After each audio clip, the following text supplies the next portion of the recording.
Hello everyone, this is Rajkamal. जैसे कि आपको पता है मैग्नेटिक सर्किट हमारा चल रहा है, लगातार ये चैप्टर कंटिन्यू हो रहे हैं।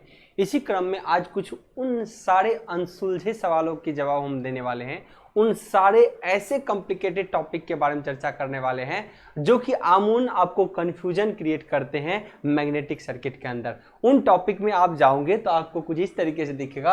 रिलक्टेंस, ये बहुत कॉमन टर्मिनोलॉजी है। Permeability, reluctivity, permeance and retentivity. अगर आप देखोगे बहुत सीरियस आप नहीं लेते हो इन चैप्टर पे, तो आपको सारे टर्मिनोलॉजी एक सा ही लगेगा। इसका उसमें जवाब दोगे, इसका उसमें जवाब दोगे, ये बहुत बड़ा कंफ्यूजन होता है। आज हम उनको बहुत बारीकी से सॉल्व करने वाले हैं, बड़ा सिंपल बनाने वाले हैं। एक फॉर्मूला पे सारा एडजस्टमेंट हो जाएगा, एक फॉर्मूला हम रिलेट करेंगे, उससे सब कुछ बहुत आसान हो जाने वाला है और सबको का प्रॉपर हम डिफिनेशन देंगे, प्रॉपर इसके फॉर्मूला बनाएंगे, क्योंकि इसके यूनिट फॉर्मूला एग्जाम में आते भी हैं। तो इनके बारे में बिल्कुल बारीकी से आपको जाननी होगी। तो चलिए सबसे पहली बात रिलक्टेंस की हम से शुरुआत करते हैं। लेकिन हम किसी भी टर्मिनोलॉजी को सीखने से पहले कुछ एक चीज खाली ध्यान रखेंगे, जैसे कि मैग्नेटिक सर्किट और इलेक्ट्रिकल सर्किट में आपने पहले भी करा था, जिसको आप लगातार क्या कर रहे हो, जिसका आपने इस्तेमाल भी किया, वो दो फॉर्मूले की मैं जिक्र करता हूं यहां पे। सुनिएगा एकदम बारीकी से, क्योंकि यही चीजें आपको बहुत आसान बना देगा। क्योंकि रिलेट नहीं करेंगे तो हर चीज बहुत कॉम्प्लिकेटेड बनता जाएगा, बहुत बड़े बड़े पेपर हो जाएंगे। तो इस कंडीशन में आपको वहां से बचने की जरूरत है। दो फॉर्मूले ऐसे देता हूं जो आपको बहुत हेल्प करता है।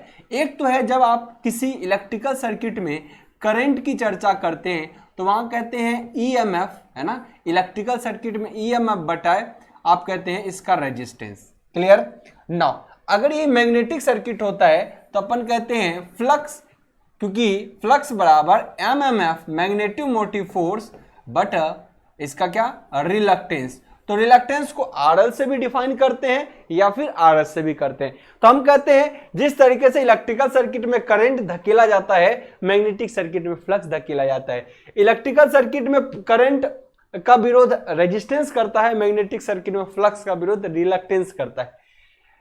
इलेक्ट्रिकल सर्किट में करंट को धकेलने वाला जो होता है वोल्टेज होता है, यानी ईएमएफ होता है, लेकिन मैग्नेटिक सर्किट में फ्लक्स को धकेलने वाला एमएमएफ होता है।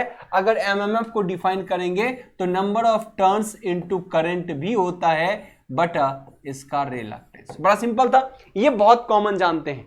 लेकिन इससे आगे अगर बात करें तो आगे इन सारे टर्मिनोलॉजी में आप खासकर फंस जाते हो।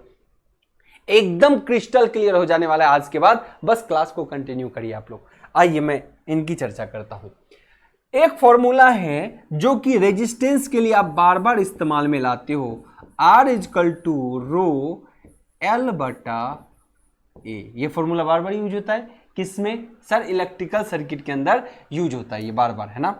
अगर इसी को उठा के थोड़ा पहले लेके आऊं, एक सेकेंड, चूंकि स्पेस चाहिए ना, थोड़ा सा स्पेस चाहिए अपने को।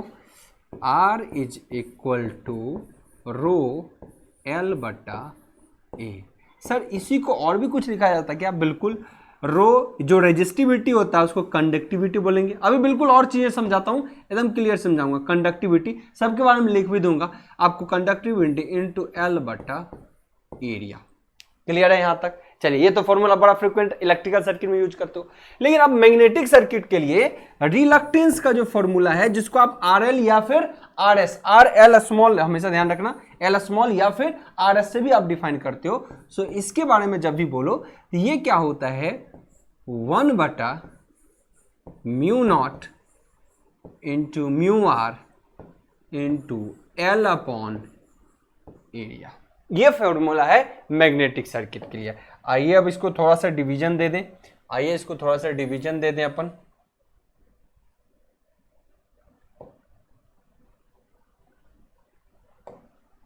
आइए अब समझते हैं, ये इलेक्ट्रिकल सर्किट में इस्तेमाल होता है, ये मैग्नेटिक सर्किट में इस्तेमाल होता है। अब आइए, अब यहां पर समझिएगा, इलेक्ट्रिकल सर्किट में एक और टर्मिनोलॉजी आप यूज करते हो बड़ा फ्रिक्वेंट, कि रेजिस्टेंस जो इनवर्सली प्रोपोर्शनल होता है वो कंडक्टेंस का होता है ना। Resistance inversely proportional to conductance का। सिमिलरली यहां पर रिलक्टेंस जो होगा वो इनवर्सली प्रोपोर्शनल होगा किसके, यहां पर रिलक्टेंस जो होगा वो इनवर्सली प्रोपोर्शनल हो जाएगा। जहां पे वहां आर जी का इनवर्स होता है, यहां तो परमेबिलिटी है, ये कंडक्टिविटी के डायरेक्टली प्रोपोर्शनल हो जाएगा। यहां रिलक्टिविटी है, ओके, परमियंस है, और यहां पर देखिए रिलक्टिविटी है। तो देखिए वीटी बिलिटी आ रहा ना, तो परमियंस और रिलक्टेंस ये एक दूसरे का एंस लग रहा है। क्या लग रहा है? परमियंस और यहां पे रिलक्टेंस। तो यहां पर ये एक दूसरे के रिवर्स होता है, परमियंस। तो ध्यान रखिएगा, इसको इंग्लिश में वो यहां पे बोले तो समझिएगा, बारीकी से सबका हिंदी भी कराऊंगा। कंडक्टेंस टर्मिनोलॉजी कुछ चीजों को समझिए। रेजिस्टेंस कंडक्टेंस उल्टा, reluctance permeance, okay, reluctance permeance, एंस दोनों में होता है। तो यहां पे इसका रिवर्स जस्ट होता है, ये यहां पे इसका रिवर्स जस्ट होता है। तो आपको कई बोले ये भी बोला जाता है कि इलेक्ट्रिकल सर्किट का रेजिस्टेंस मैग्नेटिक सर्किट का रिलक्टेंस, लेकिन इलेक्ट्रिकल सर्किट का कंडक्टेंस मैग्नेटिक सर्किट के किसके प्रोपोर्शन होता है, या एनालॉगी होगा। तो इसका जी हमारे कंडक्टेंस, ध्यान से समझिए जी, इसका कंडक्टेंस मैग्नेटिक सर्किट के परमियंस के इक्विवेलेंट होता है। एकदम दिमाग में बैठा लीजिए, इलेक्ट्रिकल सर्किट का कंडक्टेंस मैग्नेटिक सर्किट का परमियंस के एनालॉगी होता है। ठीक है, इसकी यूनिट वगैरह पर चर्चा करेंगे। तो बस इतनी सी फॉर्मूले याद रखना है आपको। मैग्नेटिक सर्किट बहुत क्लियर होने वाला है, मैग्नेटिक सर्किट बहुत क्लियर होने वाला है। Conductance परमियंस, resistance conductance, reluctance परमियंस। तो इसके अंदर वीटी नहीं आएगा। रिलक्टेंस है तो परमिटिविटी हटाइए, रिलक्टिविटी हटाइए, या परमिएबिलिटी हटाइए, बस टेंस में आएगा, एंस में आएगा। रिलक्टेंस में हमेशा परमियंस आएगा, रिलक्टेंस में हमेशा क्या आएगा, परमियंस आएगा। तो चलिए हम इन सारे टर्मिनोलॉजी को बारीकी से सीखने वाले भी हैं। तो अपन कुछ चर्चा करते हैं सबसे पहले रिलक्टेंस के बारे में। सबसे पहला पॉइंट रिलक्टेंस, सबसे पहला बात टॉपिक रहेगा आपका रिलक्टेंस। आइए इसको समझते हैं, अच्छे से। अगर अपन समझें इसको बारीकी से तो एकदम बढ़िया हो जाएगा। This is reluctance, this is reluctance. इसको कैसे डिफाइन करते हैं? आप जाओगे तो RL से, या बहुत जगह RM से भी डिफाइन कर देता है, बहुत जगह RM से भी डिफाइन करता है जी। चाहे थोड़ी देर में पिएंगे पर समझेंगे पहले चीजों को, है ना। चलिए यहां तक क्लियर है, RM या फिर RL, या फिर ऐसे कर देता हूं, विजिबिलिटी में कोई दिक्कत नहीं होगा। अब आइए, अब बारीकी से अपन देखते हैं इसके बारे में। रिलक्टेंस क्या है? सिंपल टर्मिनोलॉजी, फॉर्मूला इंपॉर्टेंट है, यूनिट इंपॉर्टेंट है, और इसके बारे में जानकारी इंपॉर्टेंट है। जिस तरीके से इलेक्ट्रिकल सर्किट में करंट का विरोध करता है कौन? रेजिस्टेंस। मैग्नेटिक सर्किट में फ्लक्स का विरोध कौन करता है? रिलक्टेंस। लेकिन ये कहाँ होता है? किसी मैग्नेटिक कोर में, यानी किसी मटेरियल के कोर में, है ना। जैसे कि अगर मैं बोलूं रिलक्टेंस, तो पहले इसको लिख देता हूं। जिस तरीके से इलेक्ट्रिकल सर्किट यानी परिपथ में, सर्किट में रेजिस्टेंस इलेक्ट्रिकल करंट का विरोध करता है, करंट का विरोध करता है,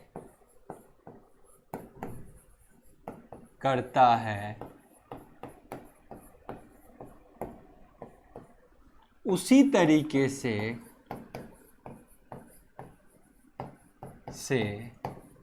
मैग्नेटिक सर्किट में, मैग्नेटिक परिपथ में या मैग्नेटिक सर्किट में, यानी मैग्नेटिक परिपथ में फ्लक्स का विरोध, फाई मतलब फ्लक्स, हिंदी वाले, फ्लक्स का विरोध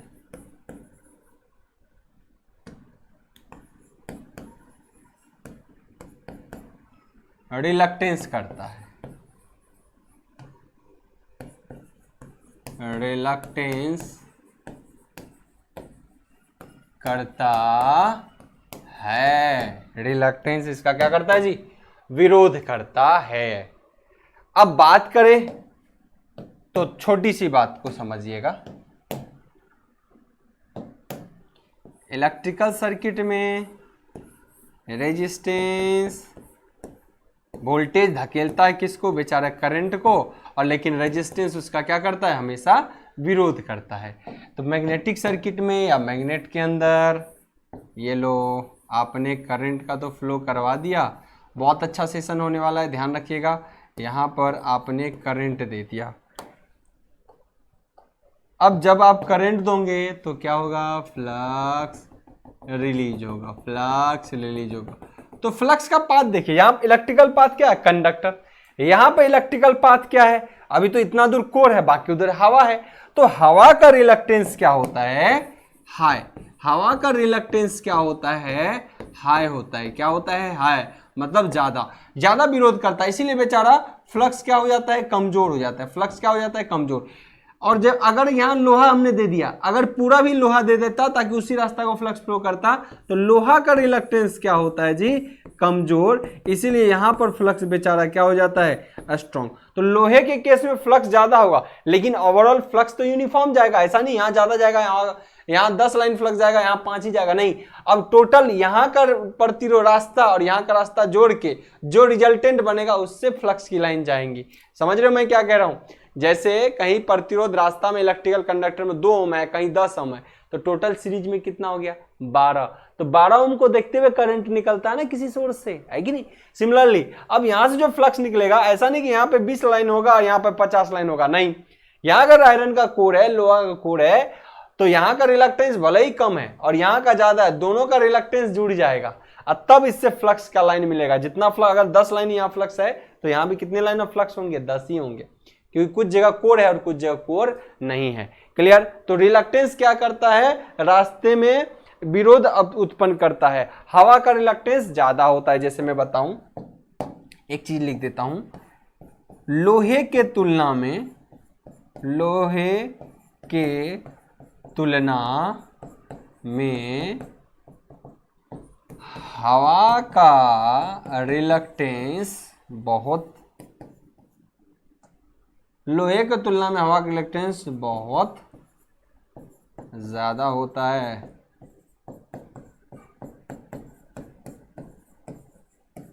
कि नहीं, बहुत ज्यादा। और आपको कभी क्वेश्चन एग्जाम में ये भी पूछ दे कि सबसे बढ़िया मटेरियल कौन होता है फ्लक्स को बहने के लिए, लोहा सबसे बढ़िया, नोट कर लीजिएगा, लोहा सबसे बढ़िया मटेरियल होता है फ्लक्स को फ्लो करने के लिए। अगर इलेक्ट्रिकल सर्किट में पूछता है कि करंट के फ्लो करने के लिए सबसे बढ़िया मटेरियल कौन होता है, तो चांदी। कौन, सिल्वर, गोल्ड भी नहीं, सिल्वर, ध्यान रहिए सब चीज। लेकिन सस्ता पड़ने के लिए किसका इस्तेमाल करते हैं, कॉपर। ओके ना, तो ये बात हो गई।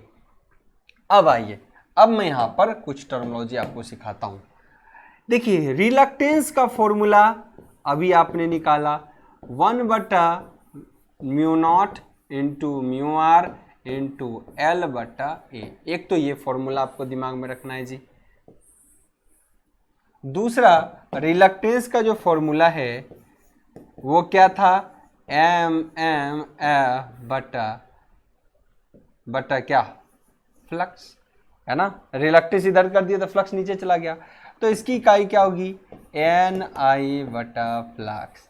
तो इकाई क्या होगी, एम्पियर। करंट को किस में, एम्पियर। टर्न को टर्न, बटा क्या, वेबर। फ्लक्स की इकाई क्या, वेबर। हिंदी वाले कहीं कोई समस्या नहीं होना चाहिए, ना इंग्लिश वाले को समस्या होना चाहिए। देखिए, वेबर, वेबर के बार हिंदी में इस्तेमाल कर चुका हूं, तो यहाँ वेबर हिंदी में ना लिखा तो कोई दिक्कत नहीं। एम्पियर टर्न बटा वेबर। बताइए, इसका इकाई में कोई समस्या है क्या, ये इसकी क्या है, इकाई है, ये इसकी क्या है जी, इकाई है। इसकी इकाई में कोई समस्या है क्या, कोई समस्या नहीं होना चाहिए।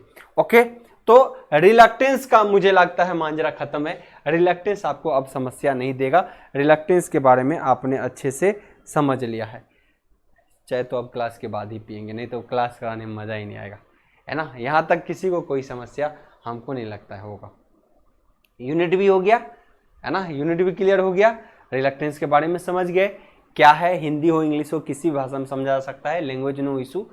टर्मिनोलॉजी आपको यहाँ पर क्लियर होने जाना चाहिए एक एक चीज। ये इसका लेंथ है कोर, ये एरिया ऑफ कोर, ये क्या है, एल क्या है, लेंथ ऑफ कोर। ये किस चीज का लेंथ है जी, आइए, ये जैसे यहाँ से यहाँ तक का ये कोर है ना, यहाँ से यहाँ जैसे कोर, जितना कोर रखेंगे उसी पे वाइंडिंग होगा, तो उसकी लेंथ होगी, है ना। जैसे कि इसकी वाइंडिंग तो और बढ़ाओगे ना आप, वाइंडिंग और बढ़ाओगे यहाँ पे, ये लो, और इस वाइंडिंग को भी बढ़ाओगे, तो जितना वाइंडिंग रहेगा उतना ही कोर पे रहेगा, तो वो उसका लेंथ होगा जी। ये यहाँ से इसका लेंथ है, ये ध्यान रखना है, ये इसका लेंथ है। एरिया कौन सा है सर, ये इसका क्रॉस सेक्शनल एरिया है, जिस पे ये किया जाएगा, क्या, जिस पे लपेटा जाएगा, वो लपेटने वाला कोर तो ऐसा होगा ना, ये देखिए ऐसा कोर होगा ना, ये एरिया इसी पे लपेटा जाएगा, तो उस कोर की एरिया है, ठीक है ना। चलिए म्यू नॉट और म्यू आर क्या है, ये निर्वात में चुंबकशीलता के बारे में बताता है, यानी हिंदी में अगर बोलूं, ये क्या है, म्यू बराबर फॉर्मूला जो होता है mu naught into mu R होता है। मैं बता देता हूं ये क्या है, ये अभी इसके बारे में स्टडी करेंगे, है ना। ये चुंबकशीलता होता है, जिसको परमिएबिलिटी कहा जाता है। चुंबकशीलता,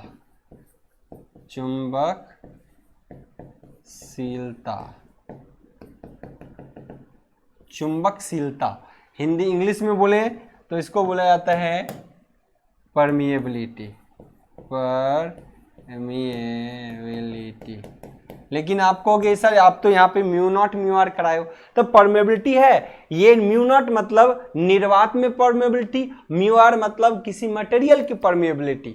ओके, ये ध्यान समझे, जो चुंबकशीलता या परमेबिलिटी होता है वो होता है निर्वात में परमेबिलिटी किसी का मटेरियल का, और म्यू नॉट का मतलब होता है किसी भी मटेरियल का। जैसे लोहा पे लपेट देंगे तो उसकी परमेबिलिटी क्या है, एल्युमिनियम पे लपेटेंगे तो उसकी परमेबिलिटी क्या है, स्टील पे लपेटेंगे तो उसकी परमेबिलिटी क्या है, उस चीज के बारे में बताता है। तो म्यू नॉट क्या हो गया, आपके बारे में ध्यान से रखिए, म्यू नॉट हो गया निर्वात में परमेबिलिटी, और म्यू आर हो गया किसी पदार्थ की परमेबिलिटी, है ना, पदार्थ की चुंबकशीलता। क्लियर है, मुझे लगता है कोई समस्या नहीं होगी, यहां तक एकदम क्रिस्टल क्लियर होना चाहिए। इसका यूनिट भी कई बार पूछता है, इसका भी यूनिट पूछता है, तो होता है हेनरी पर मीटर। हेनरी पर मीटर, हिंदी वाला ध्यान रखें, हेनरी पर मीटर। इंग्लिश में क्या लिखेंगे, हेनरी पर मीटर। कहीं कोई समस्या नहीं, एकदम अगर दिमाग में समस्या बना लोगे तभी समस्या हो सकता है, वरना कोई समस्या नहीं हो सकता। क्लियर है, यहां तक कहीं कोई समस्या नहीं होनी चाहिए। चलिए अब दूसरा टर्मिनोलॉजी क्या है हमारे लिए, दूसरा टर्मिनोलॉजी क्या है, परमिएबिलिटी क्या होता है। आइए जी, आइए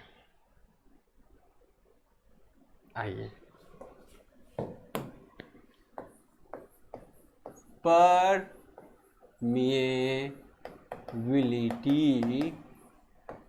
क्या होता है, आज इसकी चर्चा की जाएगी। हिंदी चुंबकशीलता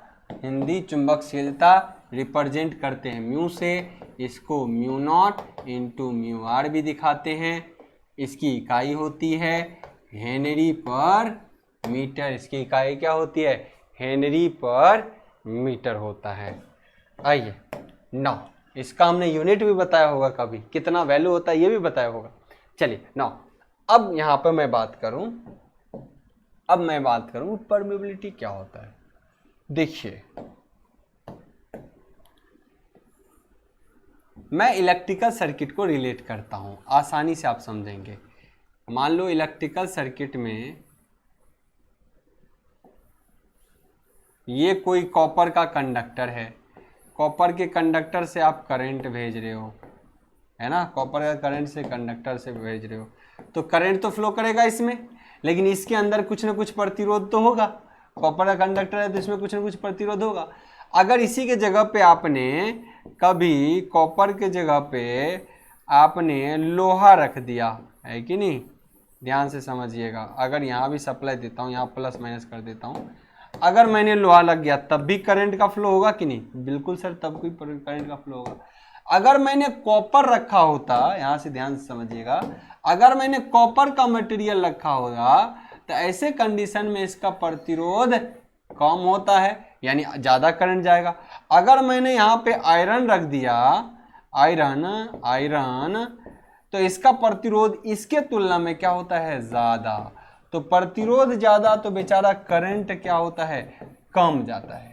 और इसके तुलना में कम, मतलब कम, थोड़ा ज़्यादा का अंतर होता है। इसके तुलना में यहाँ पे करंट क्या जाएगा, ज़्यादा। बिल का प्रतिरोध जिस कंडक्टर का प्रतिरोध ज़्यादा, उसमें करंट कम ज़्यादा जाएगा। तो ये किसमें आपको देखने को मिलता है, इलेक्ट्रिकल सर्किट में। इसमें कोई समस्या नहीं, समस्या। अब समझिएगा यहाँ पे,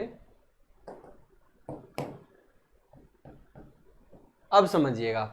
तो क्या हमने देखा, करंट ज्यादा जा रहा है या कम जा रहा है, ये उसके रास्ते में लगे कंडक्टर पर निर्भर किया कि करंट कितना ज्यादा जाएगा, कॉपर है कि लोहा है कि एल्युमिनियम है कि टीन है, उस पर निर्भर कर रहा है। तो पदार्थ, मटेरियल पर निर्भर कर रहा है। एक सेकेंड, मच्छर घूम रहा है, क्लियर है, पदार्थ के मटेरियल पर निर्भर करता है। सिमिलरली परमेबिलिटी ये बताता है कि कोई फ्लक्स किसी रास्ता से कितना ज्यादा या कम जाएगा, वो उसके रास्ते का मटेरियल यानी पदार्थ बताएगा। यानी आइए समझिए इस चीजों को।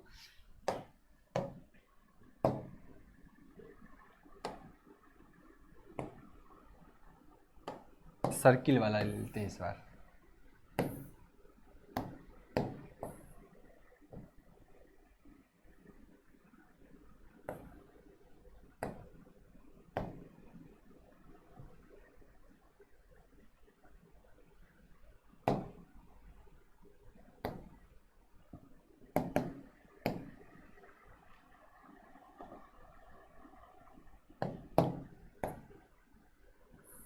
यहां हमने वाइंडिंग कर दिया है ना, और इससे धारा प्रवाहित कर रहे हैं। धारा प्रवाहित कर रहे हैं तो यहाँ पे क्या बनेगा, आप कहोगे सर यहाँ पे एन पोल बनेगा तो कहीं एस पोल बनेगा।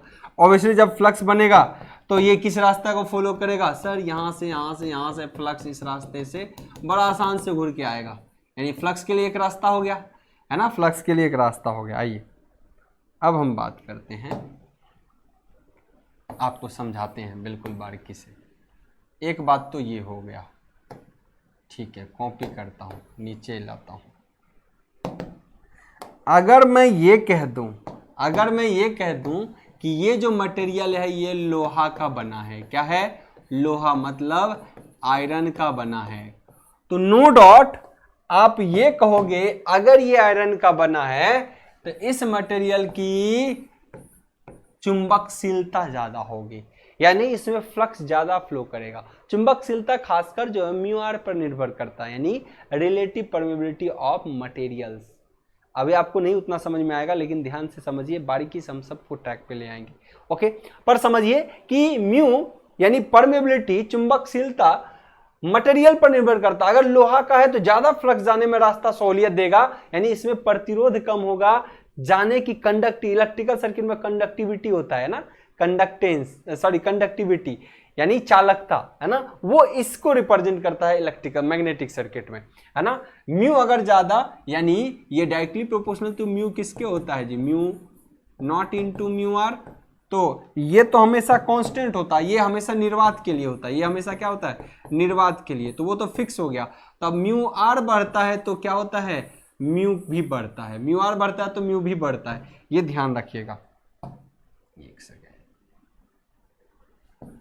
म्यू बराबर mu naught into mu R होता है, और ये फिक्स वैल्यू होता है जो कि निर्वात के लिए होता है। ये निर्वात के लिए एक फिक्स वैल्यू होता है जिसका मान कितना होता है, 4 पाई क्रॉस 10⁻⁷ हेनरी पर मीटर, है ना, ये देख लेना, इसका यूनिट इतना ही रहता है। ओके, तो ये वैल्यू हुआ। अब रिलेटिव, म्यू आर बताता है relative permeability of material, relative permeability of material. लोहा है तो उसका परमेबिलिटी, ये रिलेटिव परमेबिलिटी ज्यादा होगा, इसका ये ज्यादा होगा तो ये भी ज्यादा हो गया, है कि नहीं। तो अब देखो, अगर मैं यहाँ पे करंट दे रहा हूं, ये अगर इस बार बोलता हूं ये एल्युमिनियम है, ये क्या है, एल्युमिनियम है, मतलब ये है एल्युमिनियम। जब ये एल्युमिनियम है तब इसकी रिलेटिव परमेबिलिटी या चुंबकशीलता कह सकते हो कम होगा, है ना, कम होगा। तो ऑब्वियसली चुंबकशीलता कम होगा तो यहां पर बेचारा फ्लक्स कमजोर हो जाएगा, यहां पर फ्लक्स बेचारा क्या होगा, बहुत अच्छे से जाएगा, है कि नहीं। फ्लक्स यहाँ पे ज्यादा हो जाएगा, क्यों, फ्लक्स बहुत अच्छे से जा पाएगा, ये बहुत अच्छा रास्ता देता है फ्लक्स को, तो फ्लक्स बढ़ेगा कब, जब आपका लोहा हो रास्ते में, एल्यूमिनियम होगा तो मामला गड़बड़ होगा। इसलिए ट्रांसफार्मर वगैरह में फ्लक्स को घूमने के लिए हमेशा लोहा का इस्तेमाल करते हैं, क्यों नहीं कॉपर वगैरह इस्तेमाल कर लेते हैं, हल्का पड़ेगा, लेकिन नहीं, भारी लोहा देते हैं, क्यों, क्योंकि उसमें फ्लक्स बहुत अच्छे से गुजर पाएगा, फ्लक्स क्या करेगा हमारा, बहुत अच्छे से गुजर पाएगा। तो परमेबिलिटी के बारे में आपने देख लिया, परमेबिलिटी के बारे में आपने देख लिया, जिसको आप म्यू से डिनोट करते हो। तो परमेबिलिटी चुंबकशीलता को दिखाता है, यह बताता है कि उस मटेरियल, यह किसके बारे में बताता है, यह मटेरियल के बारे में डिस्कस करता है, यह मटेरियल पर निर्भर करता है, कैसा मटेरियल यूज करते हो उस पर निर्भर करता है। तो परमेबिलिटी किस चीज के लिए चर्चा करता है, मैग्नेटिक सर्किट में कैसा मटेरियल का इस्तेमाल कर रहे हो फ्लक्स को गुजरने के लिए। ओके, तो आई होप सो ये चीजें एकदम क्रिस्टल क्लियर हो चुका होगा। अब सर इसका रिलेट करेंगे, इसको किससे करेंगे रिलेट, इलेक्ट्रिकल सर्किट से, तब और अच्छा समझ में आएगा। अब समझिए, अब आइए समझिएगा, क्योंकि रिलेशन आपको समझ में ज्यादा अच्छे से आता है, एक को रिलेट दूसरे से कर देंगे। जैसे यहाँ का रेजिस्टेंस है, यहाँ का क्या मिला, रिलक्टेंस, जैसे यहाँ का कंडक्टेंस है, वहां का मिला क्या, परमियंस। और आगे चर्चा करते हैं, आगे चर्चा करते हैं, आइए अब देखिए, जैसे इसका क्या है, resistivity, resistivity conductivity, electrical circuit में खूब बढ़िया से पढ़े हैं इसको, जिसको अब भी समझ में नहीं आ रहा पढ़ेगा इलेक्ट्रिकल सर्किट जाके, है ना, हमने बेसिक में बताया हुआ फाउंडेशन कोर्स के अंदर। अब यहाँ पे देखिए रो और ये है, सर इन दोनों का रिलेशन उधर से बताइए ना, तो बढ़िया समझ में आ जाएगा।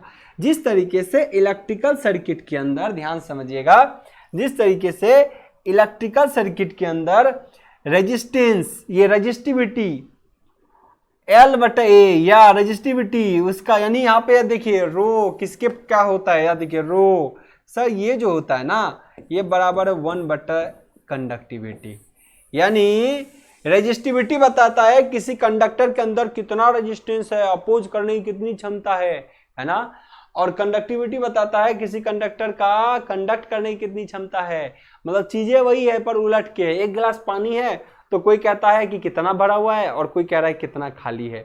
बस एक कंडक्टर के बारे में दोनों चीज वही बता रहा है, एक बंदा बता रहा है कि इसकी कंडक्टिविटी 50% है, तो दूसरा बंदा उसको बोलता है कि इसकी रेजिस्टिविटी 50% है। मतलब टर्म वही पर बोलने के तरीके अलग। मतलब समझिए, मतलब समझिए, एकदम बारीकी से समझिए जी, क्रिस्टल क्लियर कर देंगे। कोई कॉपर का कंडक्टर है, ये क्या है, कॉपर का कंडक्टर है। मान लो कोई पूछा कि बताओ इसकी कंडक्टिविटी, मतलब चालकता, यानी चालकता, क्यों ना बहुत अच्छे से करें, क्योंकि बहुत बच्चों को इसमें भी समस्या होता होगा, तो वो भी समझ जाएगा कि क्या सर बताने की कोशिश कर रहा है। अगर ये कॉपर का कंडक्टर है, कोई आपसे पूछा कि इसकी चालकता बताइए, क्या चालकता, इसकी चालकता बताइए, तो आपको कोई अगर ये कह दिया इसकी चालकता जो है ना 50% है, मान लो इसकी चालकता कितनी है 50%, मतलब ये 50% कंडक्ट करने जाता है और उतना ही विरोध भी करता है। तो इसको कोई बोल दे कि इसकी रेजिस्टिविटी कितनी है, रेजिस्टिविटी मतलब प्रतिरोधकता, प्रतिरोधकता, प्रतिरोधकता इसकी कितनी है, तो कितना हो गया जी 50, बचा कितना, तो वही प्रतिरोध कर रहा है। या फिर दूसरे लफ्जों में समझिए, अगर कोई कहेगा कि एक कंडक्टर की कंडक्टिविटी 80% है, कितनी है 80%, तो कंडक्टिव चालकता के बारे में बोला जाए तो एक अच्छा कंडक्टर है, तो 80% है, तो विरोध करने वाला कितना बचा है, इसका मतलब 20%, तो प्रतिरोधकता जो बच गया अब वो कितना है जी 20%। क्लियर है, चीजें वही है पर एक दूसरे के अपोजिट है, जो है वो नहीं है बाकी, जो बाकी है वो अवेलेबल है। मतलब एक कंडक्टर के बारे में दो तरीके से बताया जा सकता है, या तो बोलेंगे इसकी कंडक्टिविटी 80% है, या फिर कोई बंदा इसको बोल सकता है इसकी प्रतिरोधकता 20% है, मतलब 20% रेजिस्ट करता है, 80% काम करता है। चीज एक पर नजरिया बोलने का तरीका अलग। आइए अब यहां से समझिए, यहां पर वही बात है, इलेक्ट्रिकल सर्किट में रेजिस्टेंस और रेजिस्टिविटी में एक दूसरे के इन्वर्सली प्रोपोर्शनल होता है। एक बताता है कंडक्टिविटी को यानी चालकता को, और दूसरा बताता है रेजिस्टिविटी को।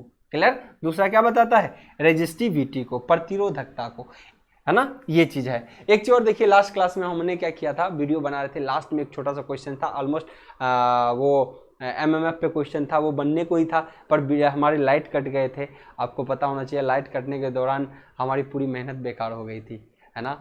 तो वीडियो तो संजोग से मिल गया, वीडियो रिकॉर्डेड रह गए, वो डिलीट नहीं हुआ, पर हमारा पेज बना हुआ डिलीट हो गया। तो कृपया करके आप लोग नोट करें, या आप लोग वीडियो रिकॉर्डेड वीडियो से ही स्क्रीन लेके शॉट लेके उसका भी पीडीएफ आप लोग को प्रोवाइड कर देंगे, ठीक है ना। उस दिन बड़ा अफसोस हुआ, इतने अच्छे से हमने स्केचिंग किए, प्रॉपर ड्राइंग किया, पर वो सारा मेरा बर्बाद हो गया। खैर, उनका ध्यान रखिएगा और उस क्वेश्चन को आप लोग जरूर बना लीजिएगा, क्योंकि एमएमएफ पे बेस्ट क्वेश्चन था, n इंटू आई होता है, टर्न की संख्या निकालना था, फटाक से निकल जाएगा, ठीक है ना। फिर भी कोई समस्या हो तो आप लोग जरूर इस चीज़ को कमेंट करेंगे। यूट्यूब पे भी वो वीडियो हमने इसलिए आप लोग को प्रोवाइड कर दिया था, ठीक है। चलिए 9, अब इस सर्किट में आते हैं। यहां पर तो हमने क्या दिया है, 1/μ0 इंटू दिस, और इसी वैल्यू को तो हम क्या बोलते हैं, म्यू। इसी वैल्यू को तो क्या बोलते हैं, म्यू। इतना बोलो, या फिर इसी वैल्यू को 1/μ इंटू L/A बोलो, क्या बात है, कोई दिक्कत नहीं। अब समझिए सर, यहां का जो कंडक्टिविटी है वो यहाँ के परमिएबिलिटी, कंडक्टिविटी परमिएबिलिटी मैच कर रहा है ना, ये इसके एनालॉगी होता है। तो यहां पर कंडक्टिविटी यहाँ के कंडक्टिविटी यहाँ के परमिएबिलिटी के समानुपाती होता है। तो यहाँ का कंडक्टिविटी क्या काम करता है सर, यहाँ का कंडक्टिविटी बताता है कि मान लो कॉपर कंडक्टर ले लो, ज्यादा करंट फ्लो करेगा, उसकी कंडक्टिविटी है 80%, है ना। लेकिन रेजिस्टिविटी के टर्म में बोले तो भाई 20% है कि नहीं, उल्टा वाला बात है। सिमिलरली ये यहां पे बताता है, यही तो मैं बता रहा हूं कि अगर लोहा रख देंगे तो ज्यादा उसकी परमेबिलिटी होगी, और उसके जगह पे एल्युमिनियम रख देंगे तो कम परमेबिलिटी होगी। तो ये परमेबिलिटी को बताता है, जो कि ये बताता है कि उसमें वो सपोर्ट करेगा। यह क्या बताता है कि किसी फ्लक्स को बहने के लिए वो कितना सपोर्ट करता है मटेरियल, उसी चीज को बताता है उसकी परमेबिलिटी। आइए इसके बारे में चर्चा करते हैं, जी। इसके बारे में चर्चा किए है ना, हाँ, परमेबिलिटी के बारे में आप लोग समझ गया। तो ये आपके लोहा में ज्यादा परमेबिलिटी होगी, है ना, और इसके अंदर क्या होगी, एल्युमिनियम में कम परमेबिलिटी होगी, है कि नहीं। क्लियर? कम परमेबिलिटी इसलिए हुआ कि mu R relative permeability of conductor इसका ज्यादा है इसके तुलना में, तो इसमें क्या हो गया, म्यू ज्यादा हो गया, इसका म्यू ज्यादा हो गया, इसका क्या होगा, कम हो गया, तो फ्लक्स बेचारा कमजोर हो जाएगा। जैसे कि रेजिस्टिविटी जिसका बढ़ेगा, जिसका रेजिस्टिविटी ज्यादा होगा उसमें करंट कम जाएगा भाई, क्योंकि प्रतिरोध ज्यादा होगा उसका। क्लियर है यहां तक? चलिए, इसकी इकाई क्या होती है, परमेबिलिटी की इकाई क्या होती है सर, परमेबिलिटी की जो इकाई होती है ना, वो हेनरी पर मीटर होता है, हेनरी पर मीटर होता है। तो परमेबिलिटी को कई फॉर्मूले से देखा जाता है, हम और भी चीजों की चर्चा करेंगे। पहले आइए इसके बारे में अपन समझते हैं, पहले इसके बारे में थोड़ी सी समझ लेते हैं। ये आप लोग के लिए है, इसको साइड में कर लेते हैं, क्योंकि अभी इसमें और चीज सीखना है। तो सर एक चीज बताओ, परमेबिलिटी कहते किसको हैं? समझ तो जा रहे हैं, पर अगर लैंग्वेज में लिखना पड़े तो नहीं लिख पाऊंगा सर, ये वाली बात हो जाती है बहुत बच्चे को। सर परमेबिलिटी समझ गया हूँ, एक तरीके से उसका जो चालकता होता है, यहाँ पर ये फ्लक्स में मटेरियल बहने की चालकता को बताता है, जिसको वहाँ पे चालकता हिंदी में बोलते हैं, तो यहाँ पे चुंबकशीलता बोलते हैं। वहाँ पे चालकता बोलते हैं, यहाँ पे चुंबकशीलता बोलते हैं। तो सर भाई चालकता किसको कहते हैं, कोई यही बता दो।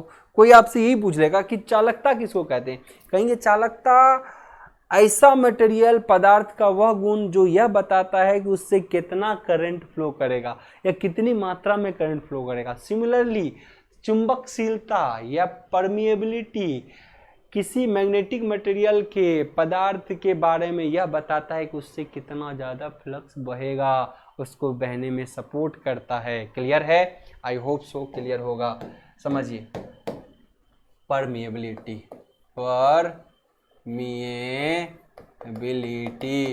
मतलब चुंबकशीलता,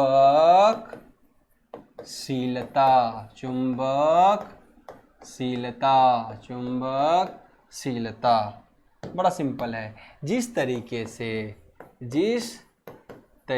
से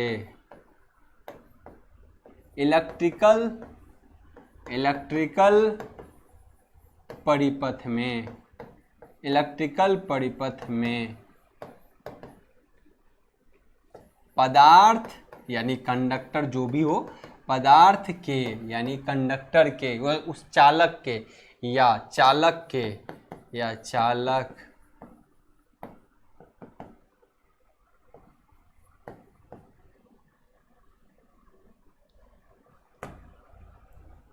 चालक से बहने वाले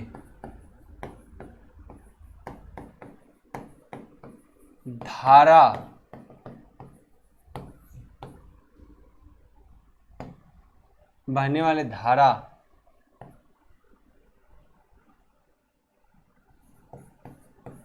का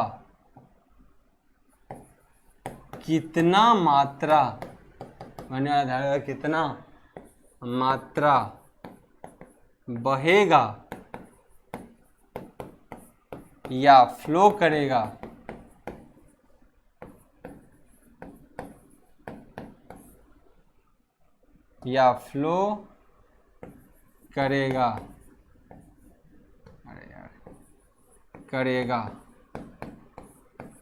ये बताता है। उसी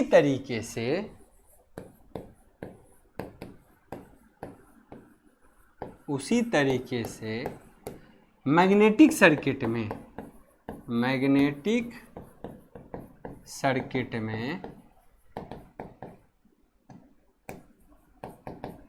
कितना फ्लक्स बहेगा, कितना ज्यादा फ्लक्स बहेगा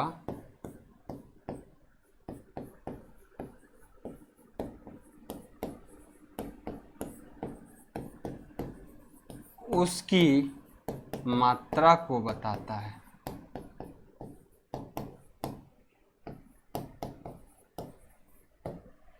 कितना ज्यादा फ्लक्स बहेगा उसकी मात्रा को, कितना ज्यादा बहेगा, है ना, ज्यादा बहेगा या कम बहेगा, एकदम फिक्स वैल्यू आपको ये समझ में आना चाहिए कि वो कंडक्टिविटी के प्रोपोर्शन होता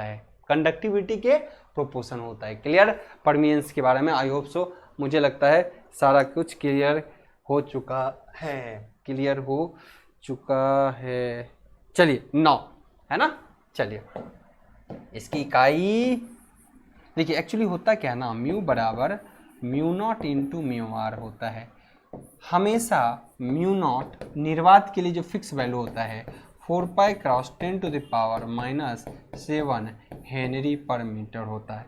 आपसे कई बार ये पूछ देता है कि इसकी इकाई क्या होती है, ये इसकी इकाई होती है।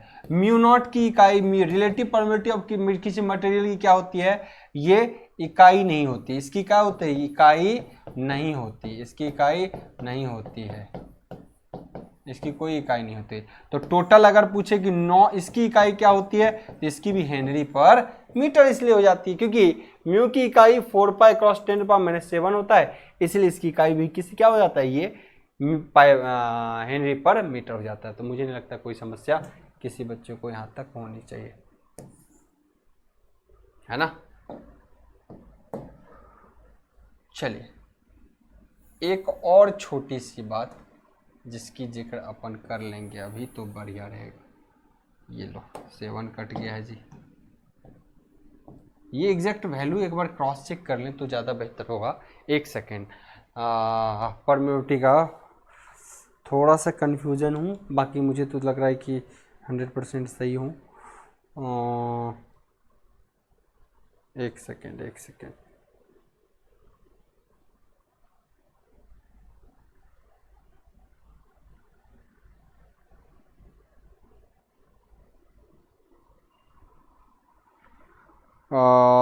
ये तो 1.25 क्रॉस 10⁻⁻6 मीटर इतना था, ये तो दूसरी इकाई में दे रखा है।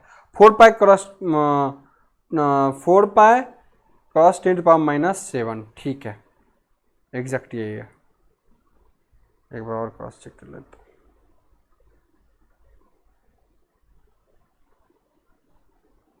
बिल्कुल बिल्कुल बिल्कुल बिल्कुल बिल्कुल बिल्कुल बिल्कुल बिल्कुल बिल्कुल बिल्कुल बिल्कुल ठीक है ना। एक और इकाई जरूर दिया हुआ है मीटर पर एम्पियर स्क्वायर। एक चीज़ और लिख लो, इसकी इकाई ना और कभी अगर पूछ देता है, इसकी और इकाई जो होगी ना वो दूसरे तरीके से इसकी और इकाई भी होती है एक और, न्यूटन पर एम्पियर स्क्वायर। ये भी ध्यान रख लेना अगर कभी पूछ दे तो, एक और इकाई देखने से अगर मिल गया तो बढ़िया बात है ना। न्यूटन पर मीटर स्क्वायर भी इसकी इकाई होती है, per ampere square, not metre square, per ampere square, newton per ampere square. Clear है? चलिए यहाँ तक की इसकी बात हो गई। नाउ एक और बात यहाँ पर अपन डिस्कस कर लेते हैं तो ज़्यादा बढ़िया रहेगा। आइए आइए आइए,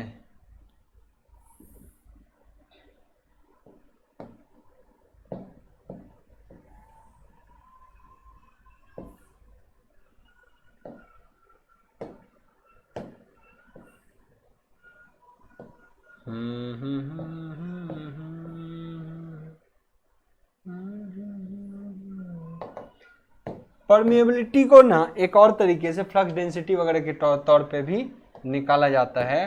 अगर हम बोलें तो उसको भी अपन लिख लेते हैं, उसको भी अलग अपन लिख लेते हैं। तो एक और फॉर्मूला से इसको अपन डिफाइन करते हैं, म्यू बराबर बी बट्टा एच। म्यू बराबर क्या होता है? बी बट्टा एच। जहाँ इनके बारे में आगे चर्चा होगी, जहाँ पे बी की जो वैल्यू होती है इसको बोलते हैं फ्लक्स डेंसिटी।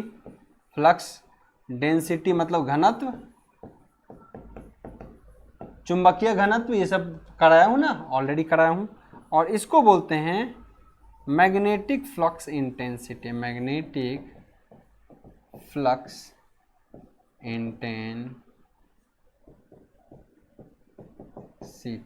एच को बोलते हैं मैग्नेटिक फ्लक्स इंटेंसिटी। बी बराबर म्यू एच, या फिर इसी को लिखते हैं बी बराबर म्यू इंटू एच, भी इसी फॉर्मूला को लिखता है।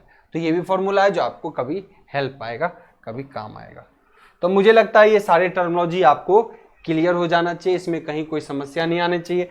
अब अभी देखिए वीडियो का लेंथ बहुत बड़ा हो रहा है, तो हमने तो आज इन दो टर्मिनोलॉजी को सीखा। अब नेक्स्ट वीडियो में अपन इसके बाद जो है अपन पढ़ लेंगे किसके बारे में, रिलेक्टिविटी, है ना। ये दोनों चीज आई होप से क्लियर हो गया। अब बचा क्या? रिलेक्टिविटी, परमियंस। परमियंस को भी हालांकि आप समझ चुके हो कौन किसका रिवर्स होता है, रिलक्टेंस का उल्टा परमियंस, है ना। और रिटेंटिविटी, इनके बारे में बचा है तो इनको भी अपन नेक्स्ट लेक्चर में कर लेंगे। ओके, आज के लिए इतना ही। Best of luck, thank you.